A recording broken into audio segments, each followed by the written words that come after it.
Hi, and welcome to Uncle Scott's Pancast Podcast, Episode 5. This, not for any kind of quarantines. My wife was actually making a pan sauce. Alright, before we get started today, you might notice the new microphone. I've been getting a few complaints occasionally about the audio quality in some of my older videos, so I'm trying to upgrade that. For people who are complaining about the host, you want a better looking host with better jokes, kind of SOL on that one. Okay, let's start off with a little pan spotting. Where are the pans? Going to talk about these Debouillet Mineral B Pros. This is a pretty new one. I've been working on the seasoning of that one. Looking pretty good. Anyway, I've been getting emails from people saying they're having trouble finding them again. They're actually out of stock. And I went to the Debouillet website. They're out of stock there, out of stock most sizes on Amazon. I talked to Debouillet, and yet again they say they're out of stock, but they're going to get a new wave of supply in by the end of the month. So hopefully in time for Black Friday sales, all that Thanksgiving shopping, they should be back in stock by then. So if you're looking for one and find one, my best advice this holiday season is go ahead and grab it.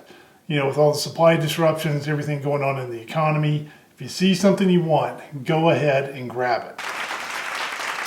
Now, along the lines of shopping for pans, I also wanted to bring up a shopping tip, and that is these Bed Bath & Beyond coupons. I seem to get one of these a week in the mail. They don't normally work on some of the higher end stuff like Le Creuset, but I did happen to use one on an all-clad saucepan, and a couple $100 for this pan.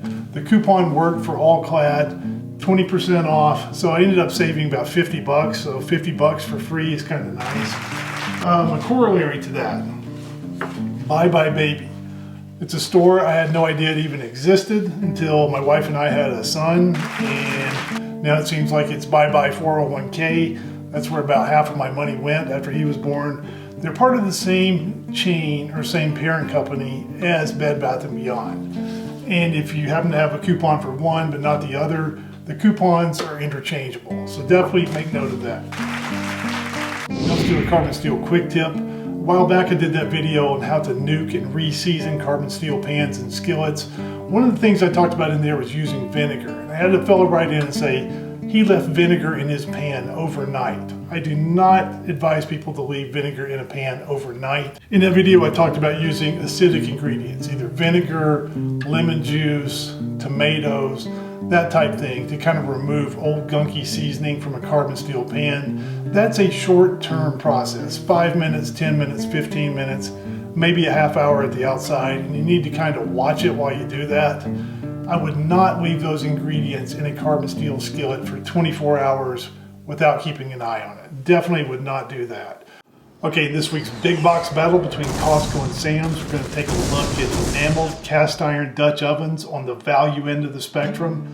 Both stores carry the Tramontina brand. Now the main difference between the two stores is that at Sam's, you get one 7-quart Dutch oven for about $40. At Costco, you get the same 7-quart Dutch oven plus a 4-quart Dutch oven for about $70. So no clear winner here. I'm going to give this a push. Now these Tramontinas are made in China, kind of at the value end of the spectrum when it comes to cast iron enameled Dutch ovens. Definitely not as fancy as the French-made Le Creusets. But if you are looking for one of those at the value end of the spectrum, you can find what you're looking for at Costco or Sam's. For this week's quick review, or what I want to call 30 seconds of knowledge, I'm going to take a look at baking steels. No moving parts, not much to them. It's essentially a big, thick, heavy slab of metal. Use it in the same way you'd use a baking stone in your oven. Cook breads on it. Around here, we use ours every time we cook homemade pizza. Put that thing in the oven, let it preheat for about an hour or so. That thick, heavy metal, it retains a lot of heat and gives a really nice texture and crunch to your pizza crust. I really like these baking steels and give them a thumbs up. Now, baking steel is kind of the original brand that I'm familiar with and the one I've been using, but as they're essentially just slabs of metal, there are plenty of other brands out there as well. And while we're talking about baking steels, let's do a little pizza quick tip here. One of the problems I've occasionally run into is when I have a pizza on my pizza peel and try to slide it into the oven, on my baking steel or a pizza stone, every now and then that dough will stick and the toppings kind of slough right over onto the baking steel and just cause a big mess. One of the ways you can get around that, and a good thing to do, is instead of using semolina flour or cornmeal or what have you on your pizza peel, what you can do is not use any of that and just simply put down parchment paper.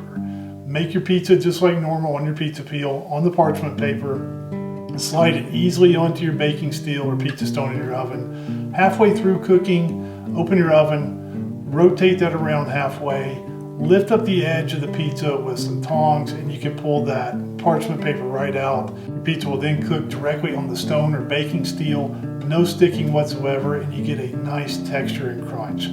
Definitely much easier than using the semolina or cornmeal.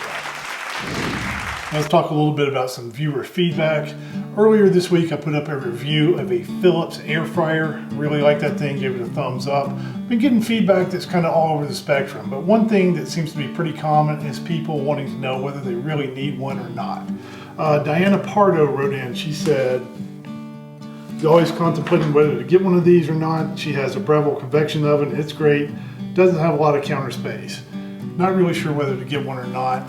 That's a very common sentiment, and my thoughts on that are that they're not absolutely necessary. They're more of a nice to have. And if you got an oven with a good convection setting, if you got one of those Brevilles or a fancy toaster oven with a convection setting, or you just don't mind baking things in your oven, these things are not really absolutely necessary. They're just kind of nice to have. They're fun to mess with. If you're somebody like me who wants one of every kitchen appliance ever made, they're definitely worth getting, but not absolutely necessary. Okay, it's still a couple weeks before Thanksgiving and Black Friday. If you do happen to run across any screaming deals early, let me know about those. I'm going to try and compile some of those. Maybe we can blast out another Pancast before Thanksgiving or around Black Friday. Let everybody know where the good deals are on some of this kitchen equipment. That's about it for this episode. Thank you for watching. We'll see you again next time on Uncle Scott's Pancast Podcast.